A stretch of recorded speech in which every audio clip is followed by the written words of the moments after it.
এই মুহূর্তে আপনাদের মাঝে উপস্থিত হয়েছে ময়মনসিংহের সকলের পরিচিত মুখ এবং গোটা বাংলাদেশে যার পরিচিতি রয়েছে সে আমাদের অন্যতম ব্যক্তি মনির। মনির নামটি শুনলেই যেন মধুর কিছু জড়িয়ে থাকে তার নামের ভিতরে।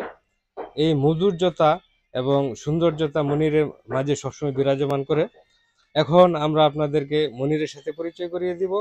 মনির আমাদের মাঝে উপস্থিত হয়েছে, অনেক ব্যস্ততার মাঝে তিনি সময় কাটায় এবং সেই ব্যস্ততাকে পিছনে ফেলে বর্তমানে তিনি আমাদের মাঝে উপস্থিত হয়েছে। আমরা কথা বলবো মনিরের সাথে। মনির, তুমি কেমন আছো? আলহামদুলিল্লাহ ভালো আছে। কালকে তোমার আমাদের সাথে যাওয়ার কথা ছিল ময়মনসিংহের ত্রিশালের কালীর বাজারে, কিন্তু তুমি যাওনি। কিসের জন্য যাওনি ভাই? একটা কোম্পানিতে মিটিং আছিল, মিটিং করার পরে দিয়ে সময় কম, তারপরে আসছিলাম।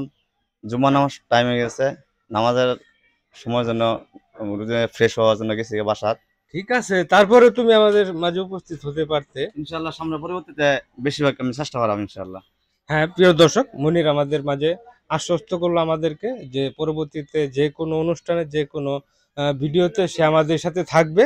এবং সকলের জ্ঞাতার্থে আমি জানিয়ে দিচ্ছি যে আমাদের একটি ইউটিউব চ্যানেল রয়েছে।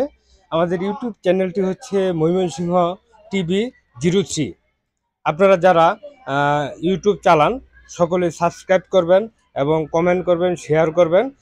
সেই সাথে কমেন্টের মাধ্যমে জানাবেন যে আমাদের ভিডিওগুলো কেমন হয়। সেই প্রত্যাশায় আপনাদের কাছ থেকে বিদায় নিচ্ছি। আমি মোহাম্মদ সাব্বির দিন এবং আমার সাথে আছে মনির এবং ভিডিওতে আছে আমাদের জামাল ভাই।